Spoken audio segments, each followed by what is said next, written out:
Hello, welcome back to Katawa Shoujo. We're in the city. It's so pretty. Woo! I love the city at night. It looks so cool, especially when it's been raining. Spot on. Anyway, let's see what our little friends from Yamaku are up to. The feeling of walking through the streets is one of very deep nostalgia. While Yamaku may be like the reverse of where I've lived in the past, the city at night is amazingly familiar. Even if I didn't want to, I can't help soaking in every aspect of the city. I savor its familiarity like the sweet candy sticking on my tongue. That's a really strange metaphor. Oh, hey, Akira! Lilly is walking to my left with her cane swaying to and fro, holding on to her sister's arm for guidance while talking to her, so this must be their going away party. Compared to traveling by taxi or bus, being driven by Akira in her rather nice car was a much more enjoyable experience. Oh, Hanako! Stop it! Stop! Oh, she is the cutest! You look like a princess. Maybe not for the person on my right, though.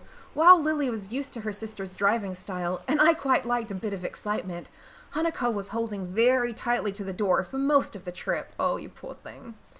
Everything looks so pretty at night, including you. Smooth. Hanako quickly looks down yet again as she accidentally catches someone's gaze. Yeah, it does. My answer isn't very thoughtful since I'm distracted by so many thoughts that I find it hard to keep up small talk. One of those distractions, aside from the city sights, is how Hanako looks. Yeah, she looks awesome. This is the first time I've seen her in something other than her school uniform or her pajamas. It gave me pause when I first saw her outfit when we met up at the school gate.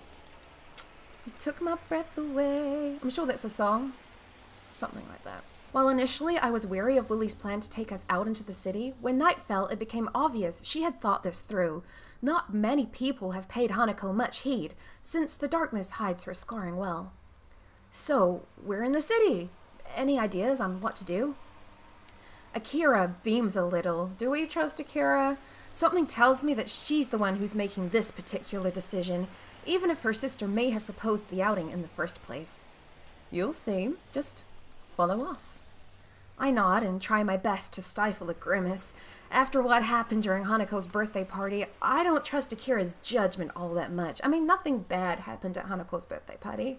A little bit of regret the next day, but it's fine. We were safe. We were chilling.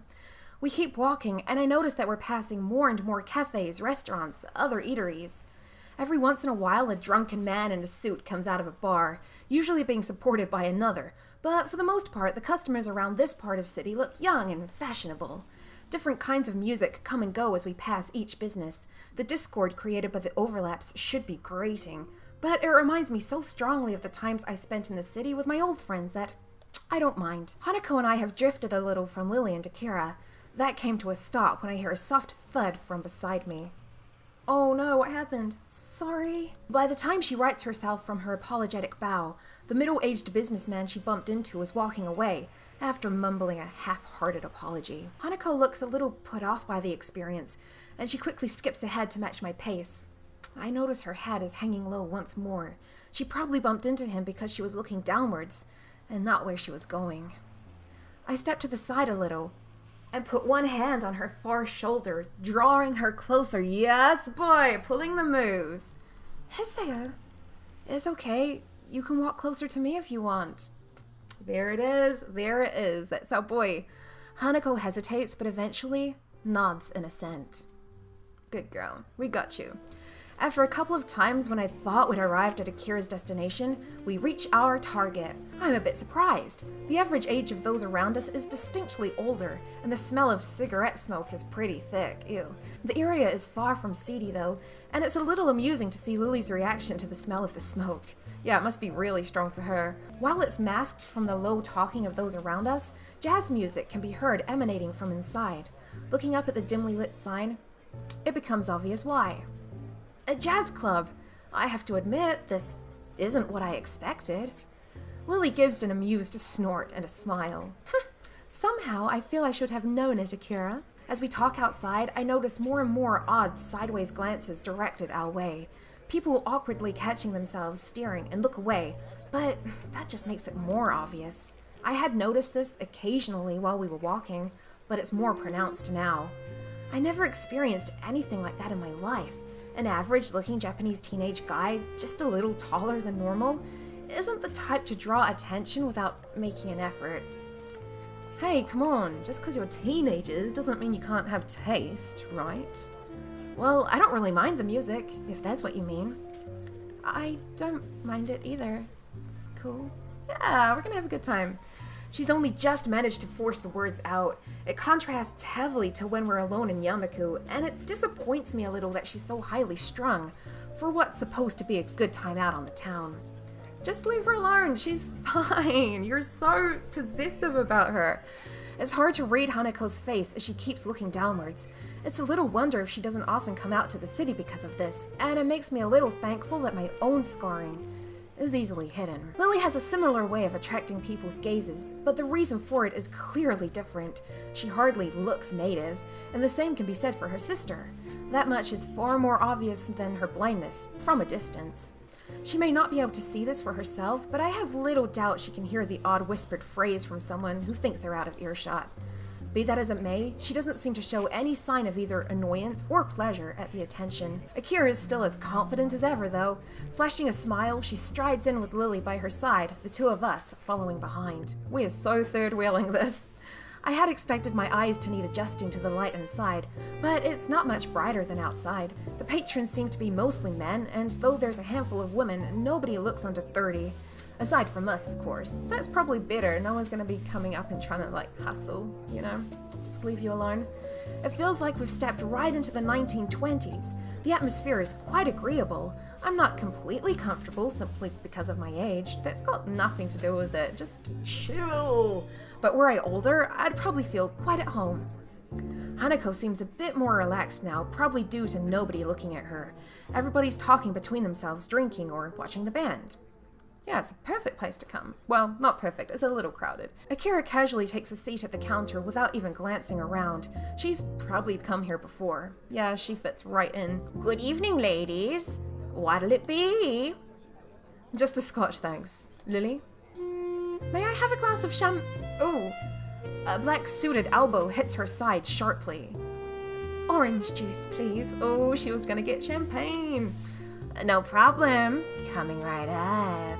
I don't know why he's so creepy. Just roll with it. Oh, actually, he should have been more jazzy. Yeah, coming right up. That's not jazzy, that's hippie. A couple of seconds pass before Akira suddenly remembers that Hanako and I are indeed here, and turns around to us. Oh, yeah, you two want anything, or are you just gonna stand there? Hanako seems to be getting a little bit restless. No matter where we're going to seat ourselves, there's going to be people right next to her, and I don't think she looks convincingly older than 20, unlike Lilly. Looking around, there's a game section to our right. A couple of billiards tables can be seen in the corner, and nobody's using them either. Perfect. We got this, girl. Let's go. I glanced at Hanako, about to ask if she'd like to play, but she's already looking longingly in the same direction. Maybe it says something that we can get by with so few words nowadays. It's love. Hello, V-E. Oh, we'll go play pool over there.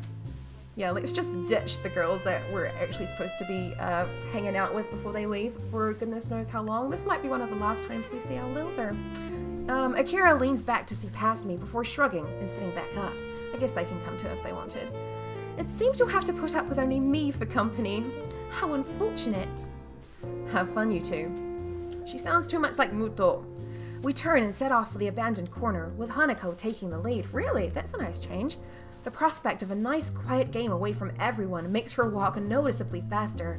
Her eyes stay firmly fixed on her prize. The table's full size and well lit despite the surrounding darkness, thanks to the bright overhead lights. They're quite cool lights, actually. I want those. A huge painting of something covers the wall. Yeah, it looks kind of like one of Rin's murals. I like it though, I'm digging it. I'm really rubbish at pool, or billiards. Billiards the same as pool? I'm not quite sure, but I'm bad at either of them. Hanako gets the chalk and 2 cues from a set of hooks against one of the walls, while I fetch the balls from the table's pockets and grab the rack from— We set up the table. The table's set up. So, you've played before? Clearly. Once or twice. I just kind of know the rules. The air between us feels a little awkward. It feels fine. Stop thinking too far into things. She's still pretty nervous, understandably, given that we're in public. Eventually, the silence becomes too much even for Hanako, and she begins to quietly stammer, "Who will break?" I think for a moment before reaching into my pocket and drawing a coin. "I'll take heads, you're tails." After a nod of agreement from Hanako, I flick the coin into the air, catch it, and flip it over onto the back of my left hand. "Looks like it's you that gets to break." Hanako nods again before taking up her position at the end of the table. She's so cute. Is she wearing pants? Yeah, she's wearing little jeans. Beautiful. I would have preferred like a pleated skirt, but that's fine. She's not usually this quiet around me, but I'm not wholly sure if it's because of the tidbit of information about her past that she slipped out moments ago. What did she say? Oh, that she used to play pool. Right, see? We're thinking into it. We're overanalyzing. Balls skitter across the table at high speed. The break was good, with the balls being nicely distributed around the table. My eyes are already flickering from one to the other to pick out the easiest candidates to pocket. Hanako retreats from the side, and I take my shot. Well done. It's only after Hanako says this that I realize the ball I was shooting at was sunk. Yes! I look at her and notice a small smile on her face. It's nice how playing games seems to loosen her up a bit. Yeah, she's cool. Guess I'm stripes then. How would you know? You didn't even see the ball go in, so how do you know you're stripes? Oh, because it was the one he was aiming for. I stand back and let her take the next shot, but she doesn't advance to the table. Rather, she looks down a little and rubs her arm.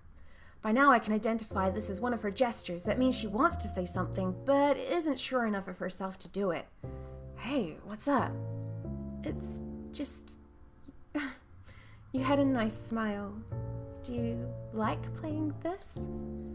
I sigh and lean back against the table. I like playing, yeah. I think I was smiling because it's really nostalgic, though. Me and my friends used to play pool in the game center where we lived pretty often, and at night, too, so... Wouldn't your parents... My parents both worked, so they didn't mind me not being in the house. I stayed on top of my schoolwork pretty easily as well, so there was plenty of time to do other stuff at night. I get off the table and let her take her turn shooting. There aren't many solids and easy positions, so Hanako bends down and takes a while to line herself up properly. Yeah, let's have a good old geeze at this. Hanako's expression is the same as when we play chess, a relaxed but focused concentration. Athletes sometimes talk about getting into a zone where nothing unnecessary enters their mind, and I wonder if that's something she can do. Her posture is good, better than mine to be sure. It's very close to a textbook method of playing, whereas I tend to contort myself into whatever position I feel is most natural for the shot I'm taking. She lines up the cue comes back, and she does a couple of practice movements to make sure she's lined up correctly. Hanako takes games so seriously. It's the only real hobby I know she has, outside of reading. It feels good to be able to share this kind of experience with her. Man, that was a hard shot. If you can pull that off, I don't think I have much hope. I'm not that good. It's not just the shot, though. Even when lining it up, you looked really serious. You're like this with chess, too. The praise makes her a little flustered. She sets the cue against the table and stands, turning to me. I just like those kind of things, I guess. Her fingers are twisting and turning tightly. When I was in the orphanage, I just kept doing the things I liked before If I played games with the others, that was enough for the helpers there, so I never thought about it that way. Staff at an orphanage would naturally want to have everyone socialize, at least a little. If it's okay for me to ask, what was it like for you at the orphanage? Why do you want to know? I'll tell you, but could you? Oh, could you tell me who Hanako is? She knows. Oh, of course she knows. She was there. Hanako? Oh, the letter. I wonder how long she's been waiting for the right opportunity to ask me this. I'm surprised, but don't hesitate. Sharing information is naturally a matter of give and take. That's a good attitude. She's someone I used to like. Her nervousness subsided, at least for the time it took to ask. Her curiosity is getting the better of her, and I feel a bit uncomfortable to be questioned on this of all matters. There's no way I could spill out my feelings for Hanako here. I don't even know myself what my feelings regarding her are, even after talking to Yuko earlier, and I want to avoid the subject around Hanako. Hanako doesn't look overly satisfied with the awkward ending to the discussion, but thinks better of continuing it. She was only just managing to ask me in the first place without knowing I wouldn't want to talk about it. I move to finally take my shot. The lack of talking between us is filled by the chatter of other patrons and the band at the other end of the club. Spying a shot that doesn't look too difficult, I try and shoot for it. The cue ball taps the table, and the trajectory is about right, but I put in too much power. It grazes the corner of the hole and moves off to the side, just skirting the pocket. Damn it, Hisayo, do it better.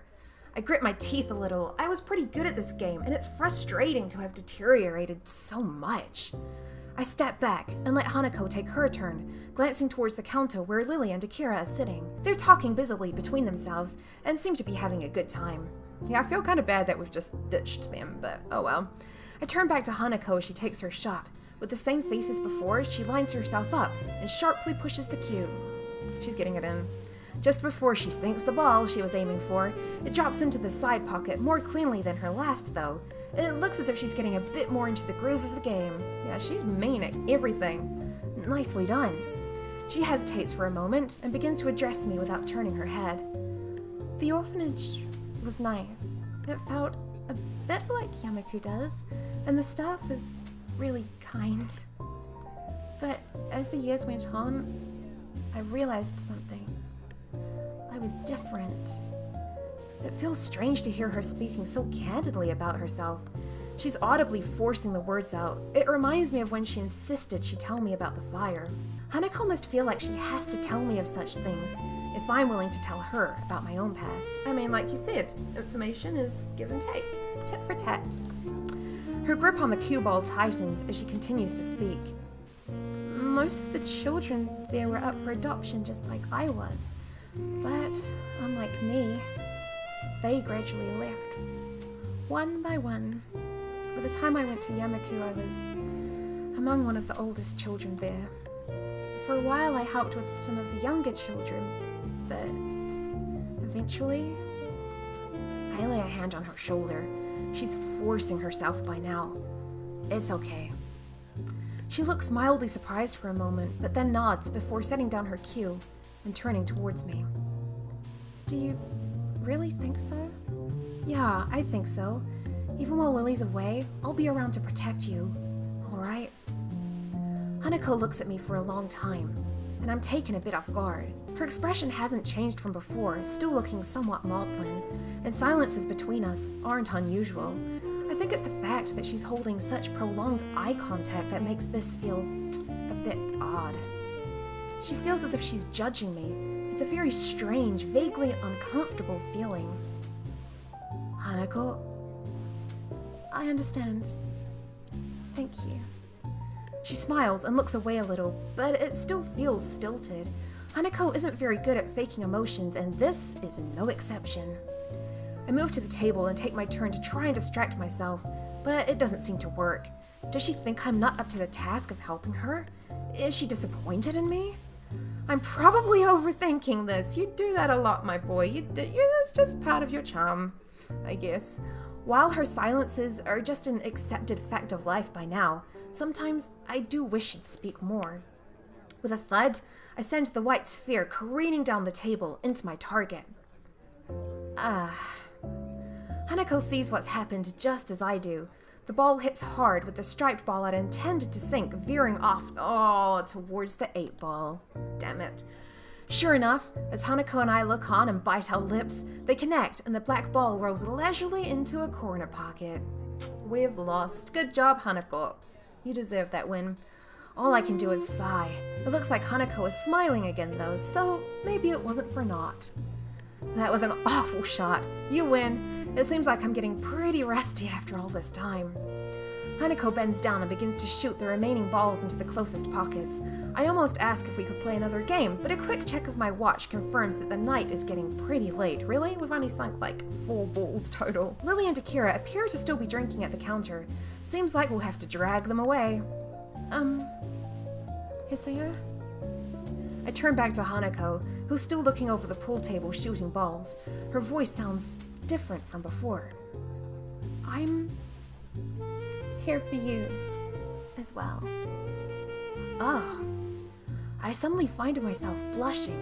It's only natural that she'd respond this way given what I said earlier, but it's still a shock to actually hear it. Just what is my relationship with this girl? I want to protect her, to make her happy. I'm not really sure if that's something like love, but I don't think these are the same kinds of feelings I have for Lilly either, so I just feel sorry for her, having gone through so much in her life. Her parents died in a house fire, she lived in an orphanage for much of her childhood. I can't even imagine that kind of life. But I feel like there's so little I can do for her, especially now that Lilly is going to be leaving the country. No, this is when you need to step up, mate. This is when you gotta do even more. Hanako and I finish tidying up the tables and cues, and pick up Lilly and Akira on our way out of the club. It feels like something changed between Hanako and me. I can't quite place what it is, but Hanako is acting differently now. Is that a good thing? Oh, I feel like we're drifting further apart, if anything. Why? How do you keep screwing this up, Hisayo? We need to talk. We need to do some coaching. We need some intervention going on. Why? You've just... So, you enjoying yourselves? Hanako and I both nod and agree. The game was good, and we both did learn more about each other, so it's an honest answer. Lilly appears to be a little distracted. Worried about the trip, Lilly? She pauses before sighing and smiling weakly. A little. It means quite a bit. Oh, the comment earns her a clap on the shoulder from her sister. Hanako smiles back too. You'll be okay, Lilly. I hope you can enjoy your time over there. Thank you, Hanako. I'll try to. It will be nice to be back with family after all, no matter how brief a time it may be. With that, the four of us begin the walk to Akira's car. We continue to talk between ourselves, but it's mostly just small talk. Oh, and it looks like that is it. Yes, so that was Lilly and Akira's going away party. I am going to miss them. We've only just met Akira, but we are definitely going to be missing Lilly. But hopefully now Hanako and I will get a little more time alone together, so things might speed up a little in the old loveroo department. Guys, if you enjoyed this episode, you know what to do. Like, comment, subscribe, all of that good stuff. And I shall see you in the next episode. Jana.